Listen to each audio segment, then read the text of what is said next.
लोकसभा चुनाव 2024 को लेकर जहां ज्यादातर जनता की नजर इंडिया वर्सेस एनडीए अलायंस के बीच जंग पर है, वहीं इस बात को नजरअंदाज किया जा रहा है कि कोई पार्टी बड़ा खेल कर सकती है तो उसमें बहुजन समाज पार्टी को गिना जाता है। राष्ट्रीय पार्टी या बहुजन समाज पार्टी, इस बात में कोई दो राय नहीं, और पिछले कुछ चुनावों में ऐसा बड़ा खेल पहले भी कर चुकी हैं मायावती। जी हां, एक बार फिर से वही खेल की उम्मीद रहेगी कि मायावती कोई बड़ा खेला करती है नहीं। जितनी भी बसपा की बैठक हो रही है, वहां बैठक में मौजूद कार्यकर्ता का बस एक ही नारा है कि मायावती को किसी भी हाल में प्रधानमंत्री पद तक पहुंचाना है। इस बार वे अकेले चुनावी मैदान में हैं, तो साफ बात है कि इस बार दलित मुस्लिम जितने भी समर्थक बसपा को समर्थन देते हैं, वह सब मिलकर इस बार बसपा को समर्थन करेंगे, जिससे कि मायावती का वोट बैंक मायावती के पास रहेगा, किसी अन्य दल के पास नहीं जाएगा। एक ही रणनीति का हिस्सा हो सकता है। लेकिन सवाल आपके और हमारे मन में उठना लाजमी है कि मायावती की बसपा जो पिछले कुछ चुनाव से खराब प्रदर्शन करती आई, लगातार मायावती ने रैलियां, जनसभाएं करना, मोर्चा करना, खोलना, ये सब कम कर दिया, तो इसके बावजूद क्या मायावती प्रधानमंत्री पद तक पहुंच पाएंगी? अगर पहुंच पाएंगी तो उसके लिए किन किन शर्तों का, किन किन मुश्किलों का उनको सामना करना पड़ेगा। इस समय आप देख ही रहे हैं कि मोदी लहर एक तरफ चल रही है, दूसरी तरफ विपक्ष की तरफ से काफी मजबूत दावेदारी रहे राहुल गांधी की भी। भारत जोड़ो यात्रा, फिर भारत जोड़ो न्याय यात्रा, लगभग पूरे भारत देश में ही उन्होंने अपने आप को आगे रखा, अपने बातों को आगे रखा, जनता के हित की बातों को रख रहे हैं। फिर उत्तर प्रदेश में अखिलेश यादव भी पीडीए फॉर्मूले की बात कर रहे हैं, तो इतना आसान रहने वाला नहीं है। अगर देखा जाए तो इंडिया अलायंस की जंग एनडीए से है, भले उसमें कुछ बड़ी क्षेत्रीय और राष्ट्रीय पार्टियां उनकी सेंधमारी करें वोट बैंक में, लेकिन एनडीए वर्सेस इंडिया की जंग है आमने सामने की। अब बसपा के लिए चुनौती दोनों ही दल हैं कि दोनों ही दलों को पछाड़ के आगे जाना है। बहुजन समाज पार्टी इस बार कुछ अलग इरादों के साथ है, जैसा कि मायावती को बहुत कम उम्र में कांशीराम जी ने आगे कर दिया था, और मायावती ने उस मौके का पूरा बखूबी फायदा उठाते हुए अपने आप को राजनीति में सेट करा, और जिस तरीके से अपने आप को आगे रखा वह सभी के लिए चौंकाने वाला था, क्योंकि एक बड़े राजनेता के तौर पर मायावती निकली।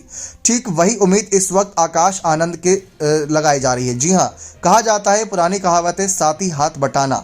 मायावती अभी तक अकेली पड़ रही थी, क्योंकि रणनीतियां बनाना, फिर अपने कोऑर्डिनेटर और तमाम नेताओं से बैठक करना, तो मायावती लगातार इन सब में काफ़ी फंस रही थी। ये बात मायावती ने भी खुद कबूली थी कि पहले तो वो चुनाव लड़ लिया करती थी, लेकिन जब से कांशीराम जी कहीं ना कहीं कम एक्टिव हुए, फिर उसके बाद मायावती अकेली पड़ गई, और मायावती ने फिर चुनाव लड़ना भी बंद कर दिया, क्योंकि उनको पार्टी की मीटिंग और क्षेत्रीय पार्टी और तमाम पार्टियों के साथ बातचीत इतनी करनी पड़ती है कि वह उस क्षेत्र पर ध्यान नहीं दे पाएंगे जहां से वे चुनावी मैदान में उतरेंगे। ऐसा एक मीडिया रिपोर्ट्स में था।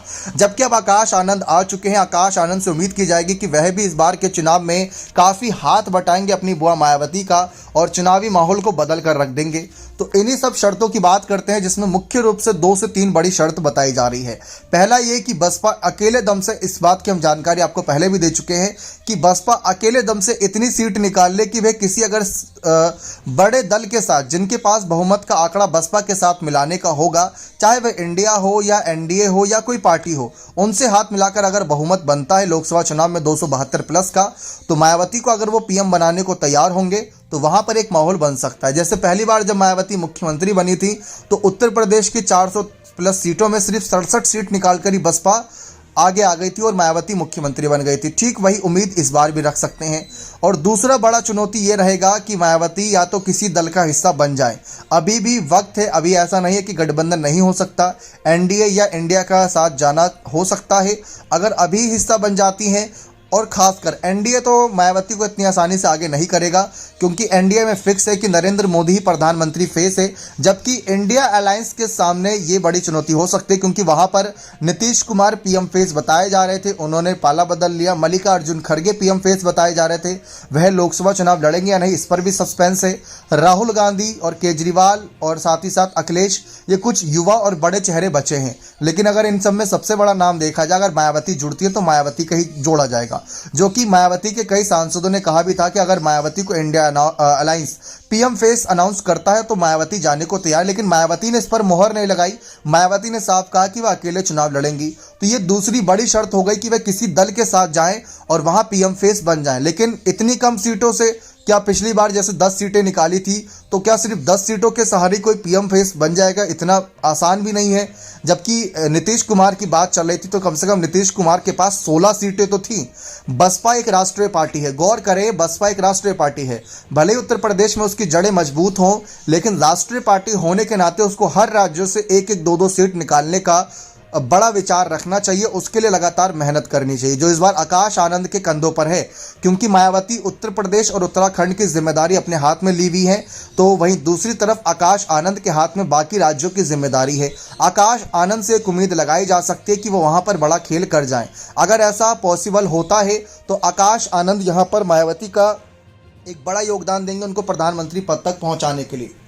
बाकी विपक्षी दल में से ऐसा नहीं है कि कई पार्टी इनकार ही कर रही हो। कांग्रेस की तरफ से भी ऐसी खबरें थी कि कांग्रेस मायावती को पीएम बनाने को तैयार हो जाएंगी, लेकिन उनकी भी कुछ शर्तें होंगी। अखिलेश तो साल 2019 में मायावती को पीएम फेस मान ही चुका था। बात करें जिस तरीके से ओम प्रकाश राजभर की बात कर लें, या फिर और भी कुछ अन्य ऐसी पार्टियां रही जो मायावती को पीएम फेस मानती, जिसमें ओवैसी की बात कर लें, तो वह सब मिलकर कहीं ना कहीं मायावती को आगे बढ़ाने का काम करेंगी। लेकिन अब सवाल बनता है कि क्या मायावती खुद से इनके सहारे आगे बढ़ना चाहेंगी भी या नहीं। जैसा कि आप देख रहे हैं कि मायावती फिलहाल खामोश है। नगर निकाय चुनाव जब उत्तर प्रदेश में हुआ था तो मायावती ने एक भी जनसभा नहीं की थी, ऐसी रिपोर्ट्स थी। और उसके बाद जब 5 राज्यों की विधानसभा चुनाव हुए, वहां पर भले ही मायावती ने रैलियां की, लेकिन उतना ज़्यादा जो एक जोश नज़र आता था पहले, जो एक जज्बा नज़र आता था, वो नज़र नहीं आया। तो एक सवाल ये भी आता है कि मायावती खुद से इंटरेस्ट दिखा रही है पीएम पद तक पहुंचने के लिए या नहीं। अब ये सवाल जब बना था तो जयंत चौधरी ने इस पर अपनी बात रखी थी। उन्होंने कहा था कि हम एक ऐसी पार्टी से गठबंधन की बात कर रहे हैं जो पहले ही गठबंधन की मना कर चुकी है, तो ऐसे में उसके कहीं ना कहीं अपने आप को लेकर उसका तौर तरीका बदल जाएगा। मायावती ने पहले ही कह रखा था कि वह अकेले ही चुनाव लड़ेंगे, उन्होंने बहुत पहले ही अनाउंस कर दिया था ये बात। तो बार बार पार्टियां उनसे क्यों कह रहे हैं कि गठबंधन कर लिया जाए, गठबंधन कर लिया जाए, जबकि कांग्रेस अब भी कह रही है कि बसपा के लिए इंडिया अलायंस के द्वार खुले हुए हैं। तो इस पर जयंत चौधरी ने अपनी बात साफ रखी थी कि जब एक दल ने इनकार कर दिया है तो बार बार क्यों ही परेशान करना, अगर वो दल इंटरेस्ट दिखाएगा तो हम भी बात करना चाहेंगे। यहाँ पर एक बात आकर रुकती है कि क्या मायावती खुद से वह इंटरेस्ट दिखाती हैं या नहीं। अभी तक हमने भी एक बसपा के बड़े नेता से बात करी थी तो उन्होंने खुद कहा था कि मायावती जिस तरीके से यहाँ पर कांशीराम जी और अम्बेडकर जी के विचारधारों पर आगे बढ़ रही हैं, सर्वजन हिताय सर्वजन सुखाय, ये एक पुराना नारा रहा, जिसकी जितनी हिस्सेदारी उसकी उतनी भागीदारी, ऐसे कई नारों के साथ आगे बढ़ा जा रहा है। लेकिन फिलहाल रणनीति के तहत देखा जाए तो रणनीति के तहत यही खबरें निकलकर सामने आ रही हैं कि बसपा का जो जनाधार है उसको देखते हुए ये नहीं कहा जा सकता कि बसपा अकेले दम से पीएम पद तक मायावती को पहुंचा पाएगी, या विपक्षी दल का भी सहारा मिलता है तो विपक्षी दल इतनी आसानी से उनको आगे कर देगा। जब मुलायम सिंह यादव को बात चल रही थी प्रधानमंत्री बनाने की, तब मुलायम सिंह की सपा के पास भी कम से कम 35 सीट थी, तो वहां तक भी अगर पहुंचा जाता है मायावती के बसपा के द्वारा तो वो बड़ा अचीवमेंट रहेगा, फिर वहां आसानी हो जाएगी पीएम पद तक पहुंचने के लिए। लेकिन इस समय तो बड़ी से बड़ी विपक्षी पार्टियों की हालत खस्ता पड़ी है। आम आदमी पार्टी को ही देख लीजिए, एक राष्ट्रीय पार्टी है लेकिन उनके राष्ट्रीय नेता संयोजक ही जेल की सलाखों के पीछे हैं, तो क्या ही कहा जाए। तो ये एक माहौल बनता बिगड़ता नजर आ रहा है। क्या आपको लगता है कि कोई ऐसा जादू होगा कि मायावती को पीएम पद तक पहुंचा सके? तो अपनी राय कमेंट सेक्शन में जरूर दीजिएगा। बहुत बहुत धन्यवाद।